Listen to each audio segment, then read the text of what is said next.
എപ്പിസോഡിന്റെ തുടക്കത്തിൽ കാണിക്കുന്നത് വിദേശത്തേക്ക് പോകാൻ ദിവസങ്ങൾ മാത്രം ബാക്കി നിൽക്കെ ലൂഷി ഷിയാവ് തന്റെ പ്രിയപ്പെട്ട ബൈക്ക് അവന്റെ സുഹൃത്തിന് കൈമാറാനായിട്ട് തീരുമാനിച്ചു. അതോടൊപ്പം തന്നെ താനും ഷോവാനും ചേർന്ന് ഒരുമിച്ച് വളർത്തിയിരുന്ന ഒരു ഗോൾഡ് ഫിഷുകളെല്ലാം തന്നെ ഷോവാന്റെ കയ്യിൽ ഏൽപ്പിക്കാൻ വേണ്ടിയിട്ടും അവൻ എന്റെ സുഹൃത്ത് ജിയാങ് ഫാനോട് സഹായം തേടി.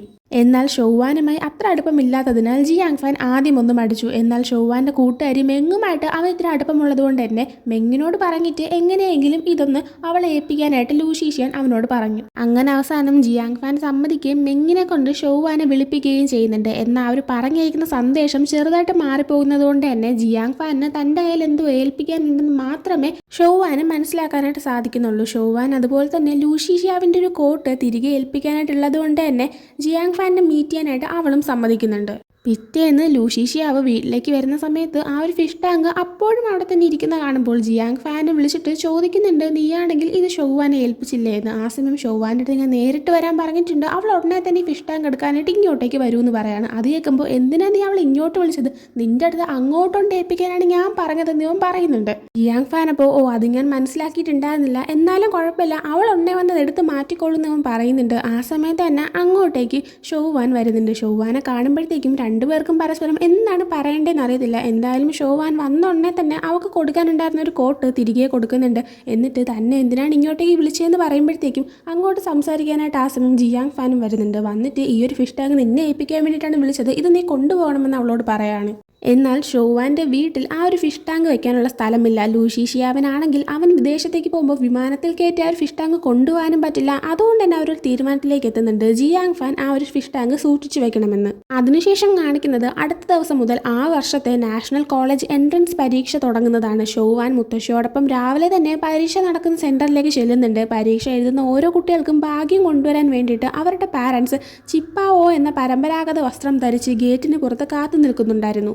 എക്സാം സെന്ററിൽ എത്തിക്കഴിയുന്നതും വീട്ടിലേക്ക് തിരികെ പോയി വിശ്രമിക്കാൻ ഷോവാൻ മുത്തശ്ശിയോട് പറയുന്നുണ്ട്. എന്നാൽ ഷോവാൻ ഉള്ളിലേക്ക് കയറി തുടങ്ങുന്നത് മുത്തശ്ശി പെട്ടെന്ന് കുഴങ്ങി വീഴാണ്. ഇത് കാണുന്ന ഷോവാൻ കൂടെ ആരുമില്ലാത്തത് കൊണ്ട് തന്നെ പരീക്ഷ എഴുതുന്നതിനേക്കാൾ വലുത് മുത്തശ്ശിയുടെ ജീവനാണെന്ന് കരുതി ഷോവാൻ അവരെയും കൊണ്ട് ആശുപത്രിയിലേക്ക് ഓടി. ഡോക്ടർമാർ മുത്തശ്ശിയെ സുഖപ്പെടുത്തിയെങ്കിലും പ്രമേഹവും യൂറേമിയയും കാരണം മുത്തശ്ശിക്ക് ഹൃദയാഘാതം ഉണ്ടായെന്ന് ഡോക്ടർ അറിയിച്ചു. പിറ്റേ ദിവസം ശസ്ത്രക്രിയ ആയതുകൊണ്ട് തന്നെ പരീക്ഷ ഉപേക്ഷിച്ച് മുത്തശ്ശിക്കൊപ്പം നിൽക്കാൻ ഷോവാൻ തീരുമാനിച്ചു. അടുത്ത വർഷം പരീക്ഷ എഴുതാമെന്നും അവൾ മനസ്സിൽ ഉറപ്പിച്ചു. അതേസമയം അതേ ദിവസം തന്നെയായിരുന്നു വിദേശത്തേക്ക് പോകാനായി ലൂഷി ഷിയാവ് ഇറങ്ങിയിട്ടുണ്ടായിരുന്നത്. വിമാനത്താവളത്തിലെത്തിയ കുടുംബാംഗങ്ങളോ ഷോവാനോ തന്നെ കാണാൻ വരുമെന്ന് കരുതി പ്രതീക്ഷിച്ച് നിന്നെങ്കിലും ആരും തന്നെ കാണാൻ വന്നില്ല. എന്നാൽ ലൂഷി ഷിയാവ് വിദേശത്തേക്ക് പോകാൻ വിമാനത്താവളത്തിലെത്തി എന്നറിയുന്ന അവൻ്റെ അച്ഛൻ അവൻ്റെ യാത്ര മുടക്കാനായിട്ട് അവൻ്റെ അമ്മയുടെ വീട് വിൽക്കാനായി പോകുവാണെന്ന് പറഞ്ഞിട്ട് ഒരു വാർത്ത പുറത്തേക്ക് ഇറക്കുന്നുണ്ട്. ആ ഒരു കാര്യം അവൻ ഉടനെ തന്നെ അറിയുന്നതുകൊണ്ട് ആ വീടിനൊന്നും പറ്റാതിരിക്കാനായി അവൻ അവൻ്റെ യാത്ര മുടക്കി തിരിച്ച് വീട്ടിലേക്ക് എത്തുന്നുമുണ്ട്. അന്ന് വൈകുന്നേരം ഷോവാനെ കാണിക്കുകയാണെങ്കിൽ അവൾ വീട്ടിലേക്ക് എത്തിക്കഴിയുമ്പോൾ ആ വർഷത്തെ പരീക്ഷ എഴുതണ്ടാൻ തീരുമാനിച്ചതുകൊണ്ട് തന്നെ അവളുടെ അഡ്മിഷൻ ടിക്കറ്റും പഠിക്കാൻ ഉപയോഗിച്ച പേപ്പറുകളെല്ലാം തന്നെ അവൾ കത്തിച്ച് കളയുന്നുണ്ട്. അടുത്ത ദിവസം ലൂഷി ഷിയാങ്ങിനെ കാണിക്കുകയാണെങ്കിൽ അവൻ കിടന്ന് ഉറങ്ങുന്ന സമയത്ത് ഒരു പുറത്ത് ശബ്ദം കേട്ടിട്ടാണ് അവൻ ഉറക്കം എഴുന്നേക്കുന്നത്. ചെന്ന് നോക്കുമ്പോൾ കാണുന്നത് അവൻ്റെ അമ്മയുടെ ഒരു പെയിൻറ്റിങ് അവൻ്റെ അച്ഛൻ പറഞ്ഞതനുസരിച്ച് കുറച്ച് ആൾക്കാർ കൊണ്ടുപോകുന്നതാണ്. അതവൻ തടയാൻ നോക്കുന്നുണ്ടെങ്കിലും അവൻ്റെ അടുത്ത് ഒരാൾ പറയുന്നുണ്ട്, നിൻ്റെ അച്ഛൻ പറഞ്ഞിട്ടാണ് ഞങ്ങൾ ചെയ്യുന്നത്, ഒരു ഇവൻറ്റിന് ഈ പെയിൻറ്റിങ്ങിൻ്റെ ആവശ്യമുണ്ട്, അതിൻ്റെ ഉപയോഗം കഴിയുമ്പോഴത്തേക്കും ഞങ്ങളെ തിരിച്ചു തന്നേക്കാമെന്ന്.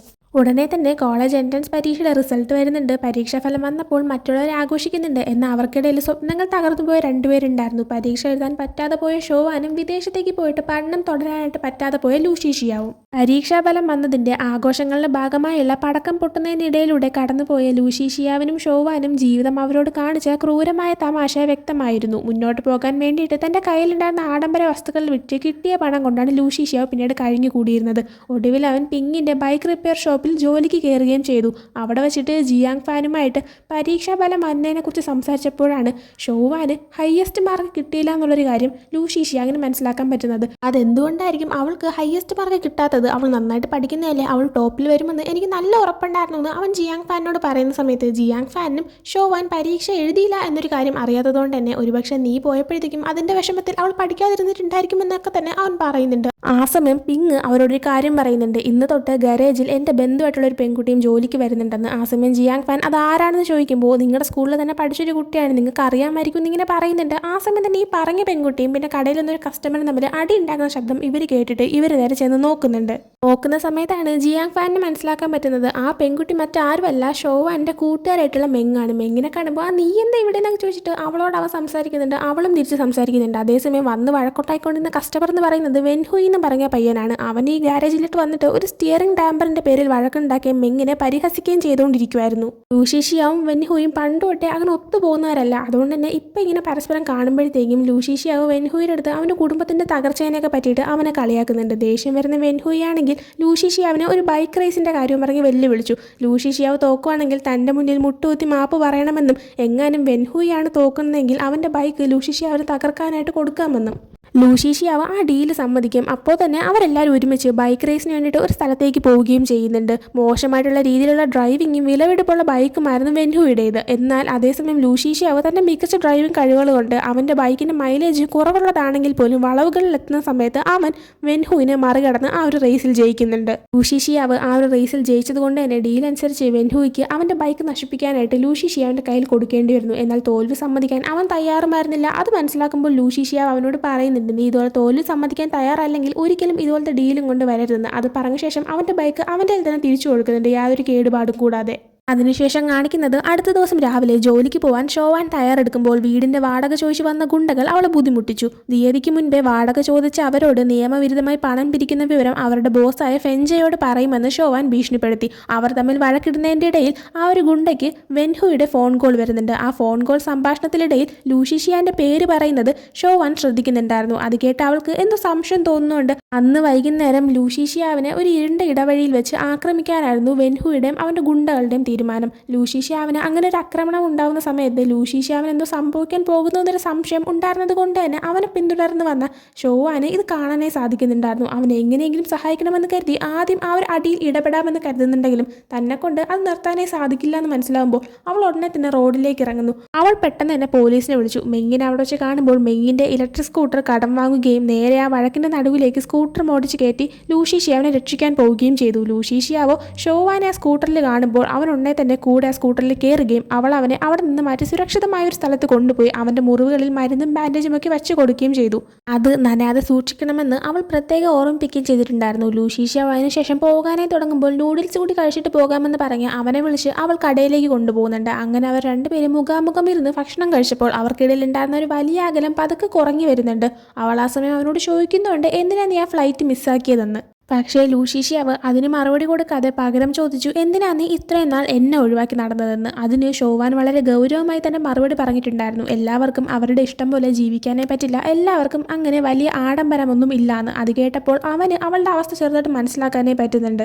അത്രയും സംസാരിച്ച് കഴിയുമ്പോൾ ഷോവാൻ അവിടുന്ന് പോകാനായും തുടങ്ങുന്നുണ്ട്. എന്നാൽ ലൂഷീഷിയാവോ അവളെ വിടാതെ അവളുടെ കയ്യിൽ പിടിച്ച് അവളെ തടയുന്നുണ്ട്. ആ സമയം രണ്ടുപേരും പരസ്പരം ഒന്ന് കുറച്ചു നേരം നോക്കി നിന്ന് പോകുന്നുണ്ട്. പിന്നീട് കാണിക്കുന്നത് അടുത്ത ദിവസം ഗാരേജിൽ മെങ്ങിന്റെ സ്കൂട്ടർ തിരിച്ചു കൊടുക്കാനായിട്ട് ഷോവാൻ വരുന്നതാണ്. ലൂഷീഷിയാവോ അവിടെ വെച്ച് അവളെ കാണുന്നതുകൊണ്ട് അവളും തിരിച്ച് അവനെ കാണാണ്. അവൻ സംസാരിക്കാനേ വരുമ്പോൾ മനഃപൂർവ്വം ഒഴുകി മാറി ശരി മെങ് ബായ് എന്ന് പറഞ്ഞിട്ട് പെട്ടെന്ന് തന്നെ അവൾ അവിടെ നിന്ന് പോകുന്നുണ്ട്. ആ സമയം തന്നെ അങ്ങോട്ടേക്ക് ജിയാങ് ഫാൻ വരുന്നുണ്ട്. ജിയാങ് ഫാൻ വന്ന് നോക്കുമ്പോൾ ലൂഷീഷിയാവിന്റെ മുഖത്തിൽ കഴിഞ്ഞ ദിവസം ഉണ്ടായ ഒരു അടിയുടെ പാടുകളെല്ലാം കിടക്കുന്ന കാണുമ്പോൾ ഇത് എങ്ങനെയാണ് ഉണ്ടായത്, നീ ആരുമായിട്ടാണ് അടി ഉണ്ടാക്കിയത്, ഷോവാൻ കാരണമാണോ എന്ന് ചോദിക്കുമ്പോൾ ഇത് കേട്ടുകൊണ്ടിരിക്കുന്ന മെങ്, നീ എന്തിനാണ് അവളെ എപ്പോഴും ഇങ്ങനെ കുറ്റം പറയുന്നത്, പാവം അവൾ കഷ്ടപ്പെട്ടാണ് ഇപ്പോൾ ജീവിക്കുന്നതെന്ന് പറഞ്ഞിട്ട് അവളുടെ മുത്തശ്ശി ഹോസ്പിറ്റലിലായ കാര്യം പറയാനായി തുടങ്ങുന്നുണ്ട്.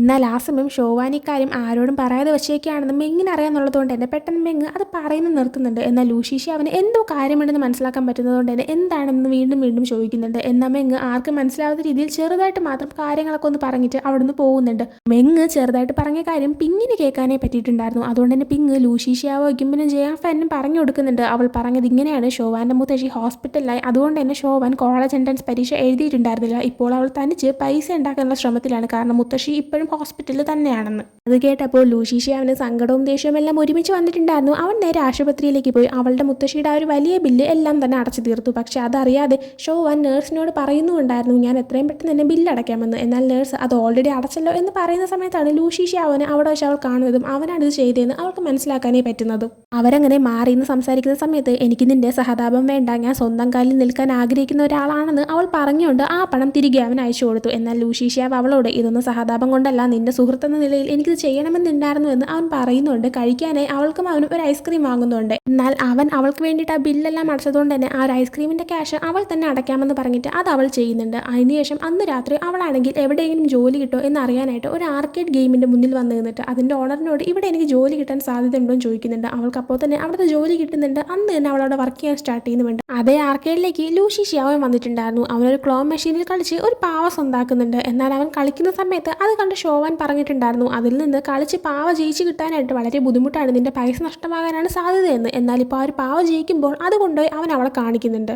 ആ പാവയെ കാണാൻ ഷോവാനെ പോലെ തന്നെ ഉണ്ടെന്ന് പറഞ്ഞിട്ട് ആ പാവ അവൻ അവൾക്ക് കൊടുക്കുന്നുണ്ട്. അതേസമയം തന്നെ അവൻ അവൾക്ക് വേണ്ടി നേരത്തെ ചെയ്തു വെച്ചിരുന്ന ആ ഒരു അമ്പിൻ്റെ ഷേപ്പിലുള്ള ഒരു ലോക്കറ്റ് ഇപ്പോൾ അവനൊരു മാലയാക്കിയിട്ടുണ്ടായിരുന്നു. അതും അവൾക്ക് വേണ്ടി കൊടുക്കുന്നുണ്ട്. അത് കാണുമ്പോൾ അത് ഇഷ്ടപ്പെട്ടിട്ട് ഇത് എൻ്റെ കീച്ചേനായിട്ടുള്ള ആ ഒരു വില്ലിനെ പോലെ ഉണ്ടല്ലോ എന്ന് പറയുമ്പോഴത്തേക്കും അവനാണെങ്കിൽ ഓ അങ്ങനെയാണോ എനിക്കത് അറിയത്തില്ലായിരുന്നു എന്നൊക്കെ പറയുന്നുണ്ട്. എന്നാൽ ശരിക്കും അവളുടെ കീച്ചേനായിട്ടുള്ള വില്ല് കണ്ടിട്ട് തന്നെയാണ് അതിന് മാച്ചിങ് ഒരു അമ്പ് അവൻ തയ്യാറാക്കിയത്.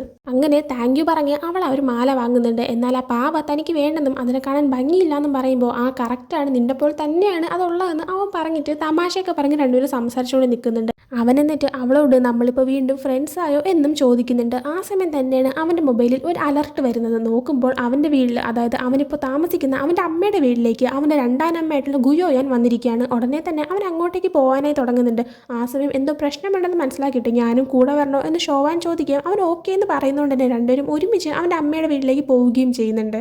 അവിടെ എത്തുമ്പോൾ അവർ രണ്ടുപേരും കാണുന്നത് ലൂഷീഷിയാൻ്റെ രണ്ടാനമ്മയായിട്ടുള്ള ഗുയോയാൻ ആ വീട് വിൽക്കാൻ വേണ്ടിയിട്ട് റിയൽ എസ്റ്റേറ്റ് ഏജന്റ് ആയിട്ടുള്ള മിസ്റ്റർ ലീക്ക് ആ ഒരു വീട് കാണിച്ചു കൊടുക്കുന്നതാണ്. ഇത് കാണുമ്പോൾ ലൂഷീഷി അവന് നല്ല ദേഷ്യം വരുന്നുണ്ട്. എന്നാൽ അതേസമയം ഷോവാൻ ഈ വീട് നീ വിൽക്കാനായി പോകുവാണോ എന്ന് ചോദിക്കുമ്പോൾ അതിന് ഞാൻ ഒരിക്കലും സമ്മതിക്കില്ല എന്ന് പറഞ്ഞ് അവൻ അകത്തേക്ക് കയറാനായി തുടങ്ങുന്നുണ്ട്. എന്നാൽ ഷോവാൻ അവനെ തടഞ്ഞിട്ട് ചാടി കയറി അകത്തേക്ക് പോയി പ്രശ്നങ്ങൾ ഉണ്ടാക്കരുത്, നമുക്ക് സാവധാനം കാര്യങ്ങൾ മുന്നോട്ട് കൊണ്ടുപോകാമെന്ന് പറയുന്നുണ്ട്. അവനപ്പോൾ എന്താണ് ഉദ്ദേശിക്കുന്നതെന്ന് അവളോട് ചോദിക്കുകയും അവൾ ഈ വീടിൻ്റെ അകത്തേക്ക് കയറാൻ മറ്റേതെങ്കിലും വഴിയുണ്ടോ എന്ന് ചോദിക്കുന്നുണ്ട്. അതെ, അകത്തേക്ക് കയറാൻ മറ്റൊരു വഴി ഉണ്ടെന്ന് പറഞ്ഞിട്ട് ആരും കാണാതെ രണ്ടുപേരും കൂടി സൈഡ് എൻട്രൻസ് വഴി ആ വീടിൻ്റെ ഉള്ളിലേക്ക് കയറുന്നുണ്ട്. കയറി അവരൊരിടത്ത് നിന്ന് മറങ്ങി എന്ന് ഗുയോയാൻ ആ റിയൽ എസ്റ്റേറ്റ് ഏജന്റിനോട് ആ ഒരു വീട് വിൽക്കുന്നതിനെ പറ്റി സംസാരിക്കുന്നതെല്ലാം തന്നെ ശ്രദ്ധിക്കുന്നുണ്ട്. ലൂഷീഷ്യ വന്നിട്ട് അവളോട് ശരി എന്താ നിന്റെ പ്ലാൻ എന്ന് ചോദിക്കുന്നുണ്ട്. ഷോവാൻ അപ്പോൾ എനിക്ക് പ്ലാനൊന്നും ഇല്ലാന്ന് പറയുമ്പോൾ നീയല്ലേ ഇപ്പോൾ പറഞ്ഞത് നീ എന്തോ ഭയങ്കരമായിട്ട് കാര്യമൊക്കെ ചെയ്യുമെന്ന്, എന്നിട്ട് എന്താ പ്ലാൻ ഇല്ലാത്തത് എന്ന് ചോദിക്കുമ്പോൾ ഇത് നിന്റെ വീടല്ലേ എൻ്റെ വീടല്ലല്ലോ, കുറച്ച് സമയം തന്നെ മൊത്തത്തിലൊന്ന് നോക്കട്ടെ എന്ന് അവൾ പറയുന്നുണ്ട്. അങ്ങനെ അവരുടെ ശ്രദ്ധിച്ചിങ്ങനെ നോക്കിക്കൊണ്ടിരിക്കുമ്പോഴാണ് രണ്ടുപേർക്കും ഒരേ ഒരു ഐഡിയ ഇങ്ങനെ കിട്ടുന്നത്. അതും കാണിച്ചിട്ടാണ് ഈ ഒരു എപ്പിസോഡ് ഇവിടെ എൻഡ് ആവുന്നത്. അപ്പോൾ ഈ ഒരു വീഡിയോ നിങ്ങൾക്ക് ഇഷ്ടപ്പെട്ടിട്ടുണ്ടെങ്കിൽ ലൈക്ക് ചെയ്യുക, ഷെയർ ചെയ്യുക, സബ്സ്ക്രൈബ് ചെയ്യുക. പുതിയ വീഡിയോയുമായി വരുന്നത് വരെ ബൈ ഫ്രം ഡ്രാമ ഡിക്കോ ഡയറീസ്.